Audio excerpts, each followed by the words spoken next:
বিদ্যালয়ে ছাত্র বিক্ষোভ, ধুন্ধুমার পরিস্থিতি, ভাঙচুর বিদ্যালয়ে। উত্তেজিত ছাত্ররা তাদের দাবিতে সরব হয়ে প্রধান শিক্ষককে ঘেরাও করে ভেঙে ফেলল রুমে থাকা সিসিটিভি ক্যামেরা, সিলিং ফ্যান। শনিবার দিনভর প্রধান শিক্ষককে ঘিরে এমনই উত্তেজনাকর পরিস্থিতি তৈরি হলো বলরামপুর ফুলচাঁদ উচ্চ মাধ্যমিক বিদ্যালয়ে। বিদ্যালয়ের ছাত্রছাত্রীরা আজ সমবেত হয়ে প্রধান শিক্ষকের রুমে গিয়ে চড়াও হয়। তারা ইট পাথর হাতে তুলে প্রধান শিক্ষকের রুমে ছুটতে থাকে। উত্তেজিত ছাত্ররা প্রধান শিক্ষকের রুমে ঢুকে তাদের দাবি জানায়। ছাত্রদের দাবি, এই বিদ্যালয়ে ষষ্ঠ শ্রেণীতে একটি পাখাও নেই, অন্য রুমে থাকলেও তা চলে না, আলোর ব্যবস্থা নেই, পানীয় জল থেকে শৌচালয় কোনো কিছুই নেই, একাদশ দ্বাদশ শ্রেণীর ক্লাস রুটিন নেই, সায়েন্স শাখায় ল্যাব থাকলেও ক্লাস হয় না। এই সমস্যাগুলো বহুবার জানিয়েছে প্রধান শিক্ষককে, কিন্তু কোনো সুরাহা না মেলায় আজ সকলেই রণমূর্তি ধারণ করে বলে জানায়। বিক্ষোভের জেরে শেষমেশ সমস্ত শিক্ষক শিক্ষিকাদের নিয়ে মিটিংয়ে বসেন প্রধান শিক্ষক। ছাত্ররাও তাদের দাবি নিয়ে একটি লিখিত পত্র জমা দেয় প্রধান শিক্ষকের কাছে। এ বিষয়ে বিদ্যালয়ের প্রধান শিক্ষক তাপস কুমার পতি জানান, ছাত্রদের দাবি মতো আগামী সোমবার থেকে প্রতিটি ক্লাসে ফ্যান ও আলোর ব্যবস্থা করা হবে, পাশাপাশি পানীয় জলের জন্য ব্যবস্থা নেওয়া হবে। এ বিষয়ে বিদ্যালয় পরিচালন কমিটির সভাপতি সুব্রত মণ্ডল জানান, এই পরিস্থিতির জন্য দায়ী একমাত্র প্রধান। তবে আগামী সোমবার থেকে ছাত্রছাত্রীদের দাবি মতো কাজ না হলে তারা বৃহত্তর আন্দোলনে নামবে বলে জানিয়েছে বিক্ষুব্ধ ছাত্ররা।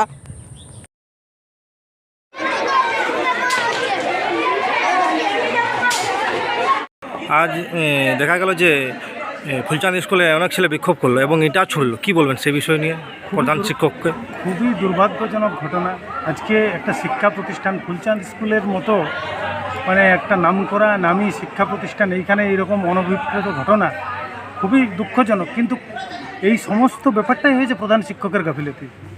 উনি অন্য কোনো দিকে নজর দেন নাই। উনি শুধু স্কুল ফান্ডের টাকা, মিড ডে মিল এই নিয়ে ব্যস্ত থাকেন। ছাত্রদের যে অসুবিধা হচ্ছে সেদিকে বিন্দুমাত্র ভ্রুক্ষেপ নাই। বারংবার আমরা এটা বলেছি ওনাকে যে স্টুডেন্টরা অনেক কষ্টে আছেন এই গরমে, এই সময় ফ্যান নেই একটা রুমে, কী কষ্ট বাচ্চাদের, পানীয় জল নেই, শৌচাগার নেই, অথচ এত এত টাকা প্রতিনিয়ত আসছে কম্পোজিট ফান্ডের। আজকে প্রায় 17-18 সাল থেকে একটি টাকাও উনি খরচ করেননি। ইউসি না দেওয়ার জন্য বিদ্যালয়ে ফান্ড আটকে গেছে, কিন্তু সেদিকে ওনার ভ্রুক্ষেপ নেই। উনি শুধু নিজে কিভাবে টাকা করবেন, নগদ টাকা 2,65,000 টাকা স্কুল থেকে বাচ্চাদের বেতন আদায়ের টাকা, অ্যাডমিশনের টাকা 2,65,000 নিয়ে চলে গেছেন বাড়িতে। গিয়ে কী করছেন কি না, কমিটিকে সবসময় বাইপাস করার চেষ্টা করছেন। এই হচ্ছে এই জন্য বিক্ষোভ। এবং সমস্ত ছাত্ররাই আজকে আপনার রুমে চড়া হয়েছে এবং ইট পাথরও ছুঁড়েছে এবং কিছু ভাঙচুরও করেছে। তো এই যে স্কুলে হামলা, এত বড় বিক্ষোভ স্কুলের ছাত্ররা কেন করলো আপনার? না, এই বিক্ষোভটা হলো, এটা প্রথমে বুঝতেও পারিনি কি এদের মধ্যে এত আছে। হ্যাঁ, ওরা ক্লাস করছে, রেগুলারলি স্কুল আসছে, আমাদের 8 মিনিট পর্যন্ত ক্লাসও হচ্ছে। হ্যাঁ, কিন্তু এই কয়েকদিন গরমটা খুব ব্যাপক। হ্যাঁ, এবং ফ্যানগুলোর অবস্থা খুবই বাজে। আমরা চেষ্টা করেছিলাম কিন্তু এটা তাড়াতাড়ি করতে পারিনি। ওই ফ্যান বা লাইটের ব্যবস্থা আর ওই পানীয় জলের কিছু কিছু জায়গায় প্রবলেম হচ্ছে, এই জন্য ওরা ভিতরে একটু ছিল। ফলত যখনই কিছু কিছু ছেলে চলে এসছে, তখন তারা সবাই মিলে ব্যাপারটাকে যাতে তাড়াতাড়ি ফ্যানটা হয়, ছোটো ছেলের মধ্যেই তো, তাই তারা ছাত্রছাত্রীদের দাবি যে দীর্ঘদিন বলার পরও ফ্যান হয়নি, গরমে তাদেরকে পড়তে হচ্ছে এবং পানীয় জল তাতেও দূষিত এবং সেই লোহাগুড়ি বেরোচ্ছে। এই অবস্থায় তাদের পানীয় জলের ব্যবস্থা, শৌচাগারও ছাত্রীরা যারা রয়েছিল তাদেরও শৌচাগার ব্যবহারের কোনো ব্যবস্থা নেই। এই এতদিন ব্যবস্থা হয়নি কেন? ছাত্রীদের যে শৌচাগারটা আছে সেটা ওই ND1-এর সাইডে আছে। হ্যাঁ, কিন্তু ওই দিকটা যেহেতু ক্লাস হয় এবং এখানে কোয়েড স্কুল হলেও বেশিরভাগ যেহেতু বয়েজের স্কুল, তাই ওই দিকে মেয়েদেরকে মানে ইউরিনাল বা ব্যবহার করতে আমাদের একটু কুণ্ঠা লাগে।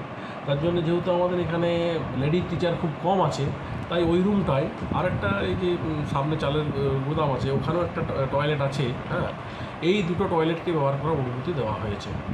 আর টয়লেটগুলো বেশিরভাগ ছেলে টয়লেটে যদি জল পর্যাপ্ত পরিমাণে দেওয়া যাচ্ছে না, ফলে মাঝে মাঝে টয়লেটগুলো নষ্ট হয়ে যাচ্ছে এবং ছেলেমেয়েরা একটু টয়লেট ব্যবহার করতে গিয়ে তারা খুব বেশি যত্নশীল না। হ্যাঁ, মাঝে মাঝে ভেঙে পড়ছে, আর কোনো সময় বাইরে থেকেও কিছু ঢুকছে।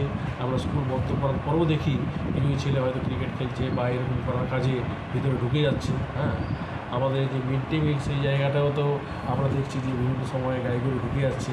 এইটা আমি চেষ্টা করেছিলাম, কিন্তু কোনো ফলপ্রসূ বিচার করতে পারছি না। এখন যেটা আমি ভেবেছি বা মাস্টার মধ্যে আলোচনা করেছি যে মাঝখানে একটা গেট করতে হবে যাতে গাড়িগুলো ওখানে টান ওঠে। হ্যাঁ, আজকে আপনারা কী সিদ্ধান্ত নিলেন? আজকে আমরা স্টাফ বসে সবাই স্টাফ বসে আমাদের বিদ্যালয়ের প্রেসিডেন্ট তিনি এসেছিলেন, হ্যাঁ, এবং তাকে ব্যাপারটা বললাম, হ্যাঁ, এবং সবাই মিলে একটা ডিসিশন নেওয়া হলো যে আগামী সোমবার আমরা ইলেকট্রিক এবং জলের ব্যবস্থা করার জন্য একটা কমিটি ফর্ম করলাম অলরেডি।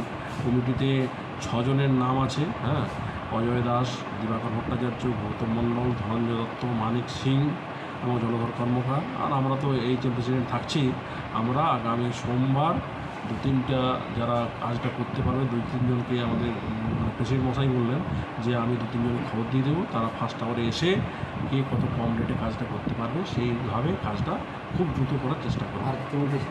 আর একটা শৃঙ্খলা রক্ষা কমিটি হলো, হ্যাঁ, সেই শৃঙ্খলা রক্ষা কমিটিতে একটা আমাদের প্রস্তাব এলো যে প্রতিটা শ্রেণীক্ষেত্রে যদি সিসিটিভি ইনস্টলেশন করা যায়, যদি আমাদের ফান্ড পারমিট করে, আমাদের প্রেসিডেন্টের সাথে আলোচনা হলো, ফান্ড পারমিট করলে আমরা সিসিটিভি ইনস্টলেশন করব প্রতিটা শ্রেণীকক্ষে, হ্যাঁ, যদি করা সম্ভব হয়। এবং শৃঙ্খলারক্ষী একটা কমিটিও তৈরি হলো। সেখানে থাকছেন হেডমাস্টার মশাই, থাকছেন করুণাময় মাহাতো, দিবাকর ভট্টাচার্য, অমিত কুমার দে, মিতালি কুণ্ডু, বিমল পান্ডা, অজয় দাস, জলধর কর্মকার। আরেকটা হলো আমরা দীর্ঘদিন গার্জেন মিটিং হয়নি। হ্যাঁ, ওইটাই বলছিলাম যে আমরা সম্ভবত 15 মধ্যে আমার গার্জেন মিটিং এই সপ্তাহের মধ্যে ডাকার একটা পরিকল্পনা ছিল, কিন্তু বিভিন্নভাবে একটা পরীক্ষা ছিল বলে ওটাকে পিছিয়ে দিয়েছিলাম। হ্যাঁ, তো আমাদের আজকেই যে সিদ্ধান্ত হলো যে আগামী 15 দিনের মধ্যে একটা গার্ডিয়ান মিটিং হবে। হ্যাঁ, আপনার নাম আর এটাই আমি ছাত্র যে অভিযোগ করছে যে ল্যাবটার ব্যাপারে কি, ল্যাব বলছে 1 মাস ধরে বন্ধ আছে। ল্যাব বন্ধ নেই, ছাত্ররা করতে চাইছে কি, ওরা প্র্যাকটিক্যালটার উপরে বেশি বেস করতে চাইছে। ওরা যে থিওরিটিক্যাল ক্লাস, সেই থিওরিটিক্যাল ক্লাসগুলো করতে চাইছে না। হ্যাঁ, আর আমি ওদেরকে বলতে চাইছিলাম, দেখো প্র্যাকটিক্যালি যা নাম্বার পাচ্ছ সেটা তো পাচ্ছ মোটামুটি, তো থিওরিটিক্যাল ক্লাসগুলো হলে তোমরাই উপকৃত হতে। হ্যাঁ, থিওরিটিক্যাল ক্লাসগুলো এখন হয়ে যাক, প্র্যাকটিক্যালটা হয়তো তোমাদের পরে আবার সবসময় হয়তো পুজোর ছুটির পরে, হ্যাঁ, বা নভেম্বর ডিসেম্বরের সময়টা ফাঁকা থাকে, ওই সময়টা তোমরা পুরো প্র্যাকটিক্যাল করতে পারবে। কিন্তু ওরা যেমনভাবে হয়েছে, ওরা যা চাহিদা সেই অনুযায়ী করতে হবে, কারণ অন্যভাবে করতে গেলে ওরা বুঝতে চাইছে না।